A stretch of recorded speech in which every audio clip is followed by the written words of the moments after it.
Bismillahirrahmanirrahim. Assalamualaikum warahmatullahi wabarakatuh. Selamat pagi, semangat pagi. Sebelumnya terima kasih kepada tim dari ULAM PNM yang telah memberikan kesempatan pada kita untuk bertemu di kesempatan hari ini di Temu Nasabah ULAM. Dan juga ini sebuah kesempatan yang luar biasa, tentunya kita patut bersyukur pada Allah Subhanahu wa taala. Dan juga kepada semua yang hadir di kesempatan hari ini di grup WA ini untuk bersama-sama kita belajar tentang bagaimana kita pandai menangkap peluang di era pandemi ini. Bapak Ibu, nasabah semua dan rekan-rekan yang ada di sini semuanya, seperti kita tahu pandemi ini benar-benar hal yang mendisrupsi ya, kalau kata Profesor Renald Kasali itu, jadi mengubah sudden shift, sesuatu yang sangat cepat perubahannya. Ya, kalau di buku disrupsinya Profesor Renald Kasali akan ada perubahan yang cepat. Ya, tapi dengan adanya pandemi ini menjadi lebih cepat lagi dan kita merasakan benar-benar dampaknya. Ya, itu merubah semua tatanan yang ada, merubah kebiasaan yang ada, merubah banyak hal. Nah, Bapak Ibu, yang pasti banyak yang terdampak. Ya, banyak yang terdampak. Karena banyak yang terdampak, selanjutnya apa yang harus kita lakukan? Nah, yang harus kita lakukan adalah yang pertama, kita harus benar-benar ada kemampuan dan kemauan, terutama kemauan untuk membaca semua hal, ya, membaca situasi dan kondisi, ya, berani membaca diri sendiri, menganalisa diri sendiri, di mana nanti bacaan itu akan menjadikan dasar bagi kita untuk bergerak, membuat analisa, kemudian membuat targeting baru, ya, melakukan aksi, melakukan penyesuaian terus seperti itu. Nah, salah satu cara pembacaannya, analisanya adalah menggunakan SWOT, ya, analisa SWOT. Bapak itu pasti sudah tahu ya, sudah pernah melakukan. Nah, di saat ini kita harus melakukannya dengan sebaik mungkin, ya, sebenar mungkin. Apa itu analisa SWOT? Ya, SWOT itu adalah tentang strength, ya, strength, weakness, opportunity, and threat. Ya, strength itu adalah kekuatan, itu berasal dari internal kita. Bagaimana usaha kita? Kekuatannya ada di mana? Harus jujur dan harus kita tulis, Bapak Ibu. Ya, dituliskan di mana kekuatan bisnis kita, internalnya apa? Apakah dari skillnya kita, terus kemudian keunikan produk kita, terus kemudian dari kekuatan dari timnya kita dan seterusnya, ditulis di situ, ya, ditusir satu-satu, ya, diejawantahkan satu-satu, ya. Kemudian ada lagi adalah weakness ini juga dari dalam diri kita, internal usaha kita. Kelemahannya apa? Kita harus jujur, ya. Dalam menghadapi pandemi ini kita punya kelemahan apa nih? Apa yang kita tidak siap, ya? Mungkin manajemennya mungkin dari segi pencatatan, dari segi inovasi dan sebagainya. Nah, kita harus catat benar-benar, ya, apa yang menjadi kita lemah, ya. Kemudian ada opportunity. Nah, ini peluang apa yang ada di luar sana, ya, peluangnya apa, ya, di era pandemi. Kalau kita tahu ada beberapa bisnis yang sedang naik, ya, bisnis tentang kesehatan, terus kemudian segala yang tentang kesehatan, terus kemudian makanan-makanan yang frozen food, ya, snacking dan sebagainya, itu mengalami peningkatan. Ya, tentang alat-alat olahraga juga mengalami peningkatan. Maka kita tahu ada sepeda yang lagi booming sekali, ya, banyak sekali.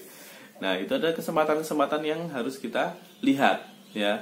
Terus kemudian ada threat itu adalah ancaman. Ancamannya apa?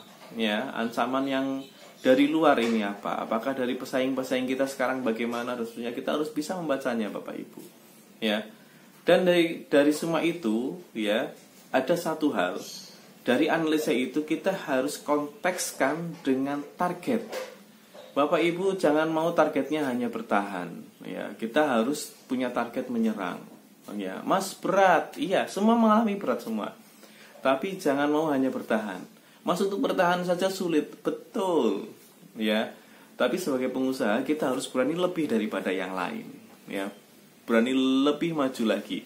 Kalau yang lain masih merangkak bahkan diam, kita sudah mulai berjalan bahkan berlari atau bahkan melompat. Itu Bapak Ibu, ya. Jadi targetnya apa nih? Ya, target kemarin pencapaian omsetnya sekian. Ya, katakanlah mau kita tingkatkan omsetnya per hari, katakanlah 10, 20, 30, 50 juta sehari. Ya, kalau sebelum pandemi kemarin mungkin bisa sampai 100, 200 ya, mungkin seperti itu. Kita tingkatkan. Kemudian ada penurunan, berarti kita tingkatkan lagi. Apa, bagaimana caranya? Nah, dengan targeting yang jelas itu, kita bikin analisanya. Nah, itu caranya membaca peluangnya seperti itu. Pandai membaca peluangnya di sana.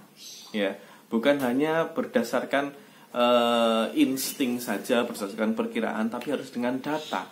Ya, survei, baca lagi. Ya, mensurvei itu kan membaca. Ya, melihat, membaca, menganalisa.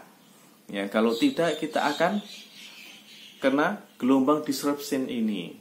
Ya, jangan patah semangat karena semua mengalami. Ya. Dan salah satu yang paling berat mengalaminya adalah dunia perbankan, Bapak Ibu, ya.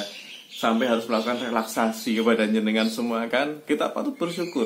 Ya, contohnya PNM ini di masa pandemi ini tetap melakukan pendampingan pada kita, ya, pendampingan pada jenengan semua, sehingga jenengan punya semangat untuk terus maju. Ya, sudah memberikan relaksasi, ya, nanti tidak usah ditanyakan bagaimana caranya, jenengan tinggal datang ke kantor Ulam PNM dan bahkan tetap melakukan pendampingan seperti ini. Ini luar biasa, ini terobosan. Ya, bank yang lain tidak melakukan, maka bersyukurlah jenengan sebagai nasabah PNM, itu contohnya. Ya, dan dari targeting itu nanti jenengan benar-benar bisa melakukan analisanya dengan lebih objektif lagi. Ya, dan saya yakin dengan analisa itu jenengan akan bisa melakukan langkah-langkah selanjutnya. Ya, contoh, Mas, modal ini bagaimana? Saya harus ngangsur saja berat. Saya butuh modal tambahan. Bapak Ibu, masa sekarang ini salah satu analisanya adalah ada peluang. Peluangnya apa di luar sana? Kolaborasi contohnya. Ya, kolaborasi. Jenengan juga harus punya kerendahan hati manajemen untuk lebih share profit. Ya, kalau kolaborasi kan seperti itu. Ada investor baru mungkin masuk, ya, untuk memperbesar usaha Anda. Ya, itu saling berbagi keuntungan. Ya, makanya diperbanyak lagi jaringannya, belajar lagi, membaca, banyak membaca. Ya, karena yang bergerak itu yang akan jadi sukses. Ya, Bapak Ibu banyak yang berseliweran di sosial media, banyak cerita-cerita. Ya, saya lebih menyarankan kepada Anda untuk banyak melihat cerita-cerita yang inspiratif untuk menguatkan kita. Ya, karena apa yang menjadi masukan di dalam otak kita, kalau itu positif akan buat kita lebih positif juga, lebih semangat lagi. Dan saya yakin jenengan yang bergerak, Anda yang bergerak, bahkan bergerak lebih daripada yang lain di situasi krisis ini dengan pendekatan yang lebih sering. Kalau kata Pak Jokowi itu kemarin waktu rapat kabinet, ya, berapa kali, ini saatnya lebih dari yang lain karena ini adalah krisis, ya. Krisis, jadi kita harus lebih lebih semangat lagi pendekatannya seperti itu, Bapak Ibu. Ya, saya yakin, ya, jangan ngelokro, jangan patah semangat, semangat, tetap optimis, ya. Karena yang optimis, yang bergerak akan sukses, yaitu Anda, Bapak Ibu. Terima kasih. Mari kita berdiskusi bersama, belajar bersama. Assalamualaikum warahmatullahi wabarakatuh.